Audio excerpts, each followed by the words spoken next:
Assalamualaikum warahmatullahi wabarakatuh. Ikhwan fil Islam, kaum muslimin dimanapun berada, terutama para jamaah Majelis Ta'lim Al-Islam. Ini adalah gedung Majelis Ta'lim Al-Islam. Alhamdulillah berada di areal seluas 2000 meter. Gedung ini sehari-hari digunakan untuk kegiatan ta'lim, terutama kajian tadabbur Al-Quran. Kita berharap pada tanggal 1 Ramadan nanti gedung ini sudah memiliki atap. Oleh karena itu, para ikhwan fil Islam yang ingin berkontribusi pada pekerjaan atap gedung ini, silakan menghubungi nomor-nomor yang akan dipublikasikan oleh kami. Mari kita raih surga Allah dengan cara menjadi bagian dari penyelesaian pembangunan gedung Al-Islam ini. Terima kasih, jazakumullah khairan katsiran. Assalamualaikum warahmatullahi wabarakatuh.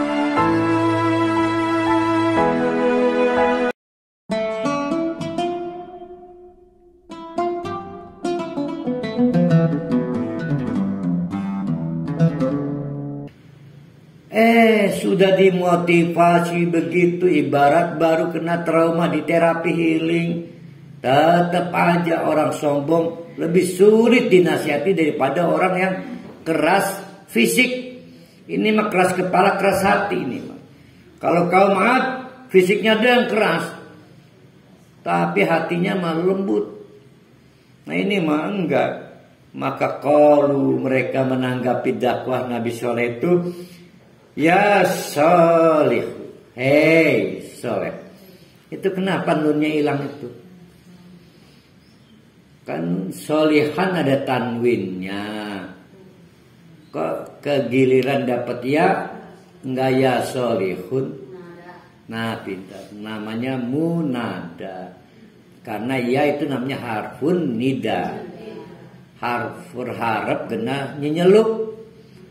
Kalau ada kata yang tadinya bertanwin didahului huruf gena nyeluk, maka tanwinnya takut lari, sehingga menjadi ghairu tanwin. Qad kunta fina marjuan. Gimana sih Soleh? Kamu tuh ya, padahal kita orbitkan kamu loh menjadi apa yang diorbitkan itu apa Bu Hunaina? Dipromosikan. Menarik benar nih. Terima kasih itu. Qad kunta, kamu itu Soleh, fina, di kalangan kami, belagu bener nih. Itu marjuan, lagi dipromosikan. Jadi calon presiden. Kok kamu malah ngacak-ngacak harapan kami sih? Ternyata masalahnya begini. Ini menarik ini. Menarik. Saya kadang-kadang kepikiran soal kita. Emang salah saya apa? Gitu kata Nabi. Ya kamu udah tahu kita lagi promosikan, kamu malah nganggep ajaran kami bid'ah, taklid. Nggak asik loh. Jadi rupanya otaknya kaum Samud pengen milih pemimpin yang bisa dikendalikan.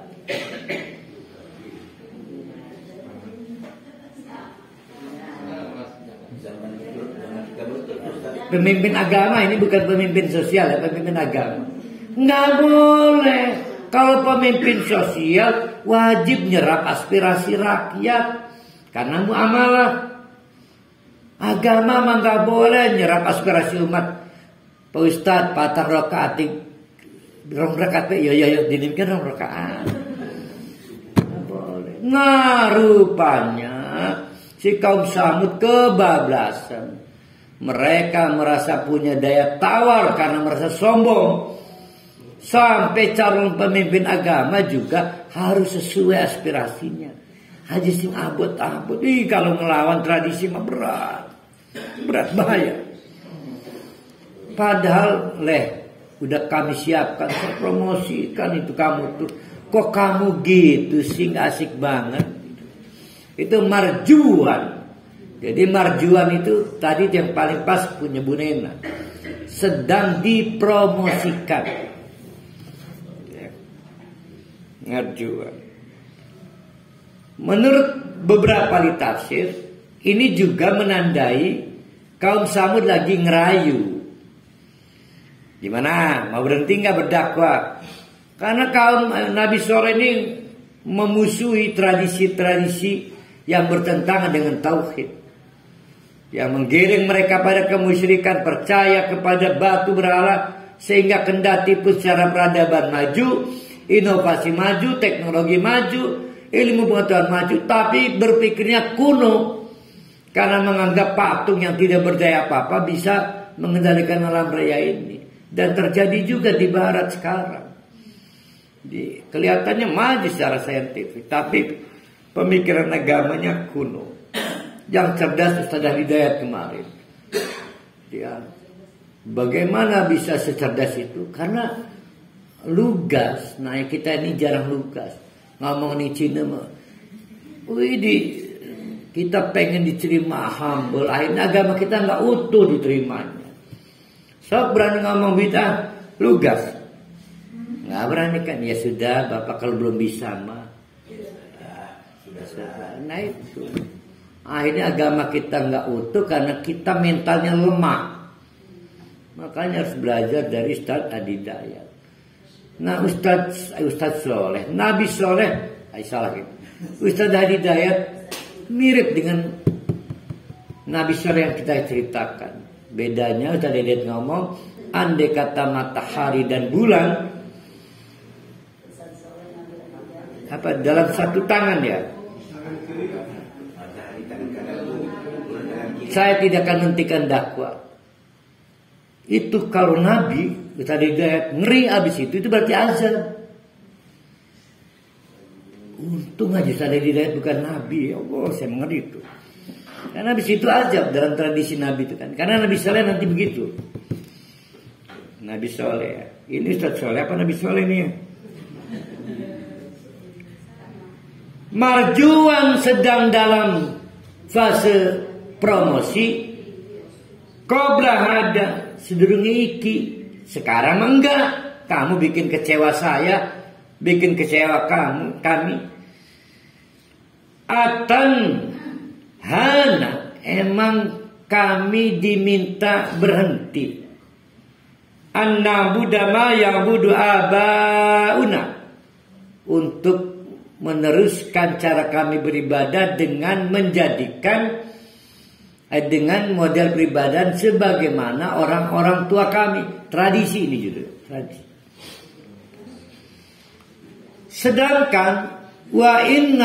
Sedangkan innana kami ini lafi syakin, penuh kebimbangan. Nah, menarik nih. Apa arti syakun dalam tradisi keilmuan? Ya, apa artinya? Setelah tahu apa sebelum tahu ragu itu? Setelah tahu. Jadi keilmuan teman-teman Samud ini nggak sulit loh memahami ajaran Nabi Soleh. Tapi syakun, jadi bimbang. Mau pilih yang mana ya? Jadi tidak punya masalah pada konsepsi pengetahuan. Yang jadi masalah adalah ketakutan meninggalkan tradisi. Syakun, ragu. Berarti syakun itu adalah ragu setelah ilmu. Syakun. Syakun setelah ilmu berarti asalnya tahu. Gale tahu suara tapi ragu. Jadinya apa? Ayo. Iya. Sesat setelah tahu itu berbahaya betul. Ya jadinya apa itu? Seperti tidak punya ilmu. Namanya apa? Raibun. Yang semula syakun tapi akhirnya ragu, lalu dia memilih bertahan dalam keraguannya, maka keraguan yang syakun itu menjelma menjadi raibun, bimbang tanpa pengetahuan. Jadi padahal tadinya cuma syakun.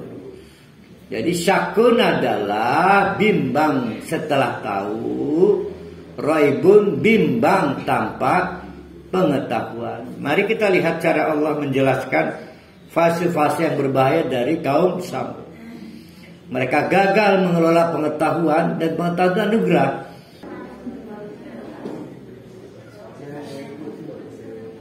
Wa innana lafi syakin, sekarang saya bimbang walaupun sudah tahu, mimma tad'unana, dengan materi dakwah kamu hai soleh, ilaihi murid, karenanya saya jadi ragu kayak bloon tanpa pengetahuan. Ngeri amat ya. Kalau Nabi Soleh itu bager ya, maka kata Nabi Soleh, tetap tuh ya kami menyapa dengan humble kan.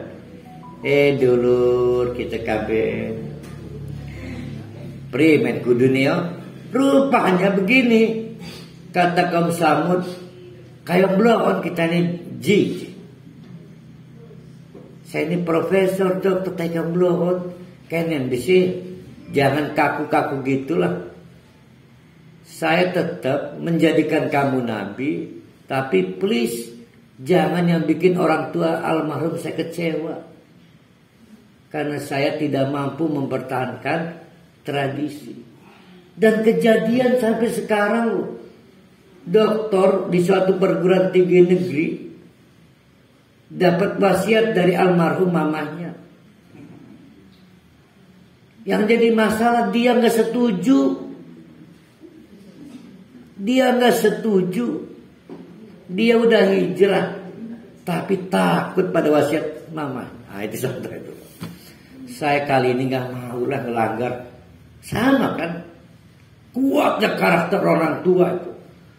Yang jadi masalah orang tua udah nggak meninggal, nggak bisa dialog tawar menawar. Kita sebut keramat. Maka kaum Samud menggiring Nabi Soleh untuk tidak kaku lah. Tetap mereka mengakui kami dianugerahi Nabi namanya Soleh, tapi tidaklah soal tradisi. Apa kata Nabi Soleh? Ara'aitum in kunta ala bayyinatin min Rabbi. Tapi kamu percayakan kalau saya Nabi, saya punya bukti kenabian. Tandanya apa? Wa atani minhu rahmatan. Saya dapat gelar kenabian. Rahmat itu nabi. Saya dapat SK kenabian. Kata kaum Samud, no problem. Saya akui kamu nabi. Problem timbul karena kamu mengajak saya tidak mengakui warisan orang tua kami, dan itu problem. Kamu kayak uru-uru bayi ngomong kini, kan gitu kan. Dasar sih sekolah di Madinah ya, selalu gitu kan. Sini ke Gawang Jawa Timur, kan selalu begitu masalah. Coba tolong empati pada saya, ge. Kalau kamu tahu saya ini nabi, kata Nabi Soleh ini, tolong dong ada empatinya. Pasti saya dihukum Allah dong kalau saya melanggar. Maka kata Nabi, kalau saya dihukum Allah gimana? Faman yang suruni, siapa yang bisa menolong saya? Minallah, dari hukuman Allah. In asaitu, kalau saya melanggar. Paham gak maksudnya ini? Saya aja takut dihukum Allah yang nabi, apalagi kamu yang bukan nabi, gimana coba? Saya ini nabi, nggak akan ada diskon kalau lagi dihukum. Mestinya kamu lebih takut, saja takut kok, gitu kan? Fama tazidunani gairo tasirin. Ini dialog tawar menawar ini, saya ngerugi bandar dong. Karena mengkorting ajaran Islam, khusus tradisi boleh dilaksanakan. Mirip nggak dengan kita? Kalau saya yakin enggak. Yang mirip dengan yang meniru kita ya kaum Samud itu. Jadi yang kita lakukan ditiru kaum Samud, kaum Ad. Oh belum ya, oh iya betul lupa. Berarti kita yang salah. Perhatikan kalimat fama tazidunani ghairu tahsirin. Ini istilah bisnis, istilah dagang. Dipinjam oleh Nabi Soleh untuk memudahkan orang kaum Samud paham. Lamun digawe dagang kilur, kita serugi kan? Apa artinya yuk? Mereka terbiasa bisnis to bisnis. Mereka ini ya, B2B.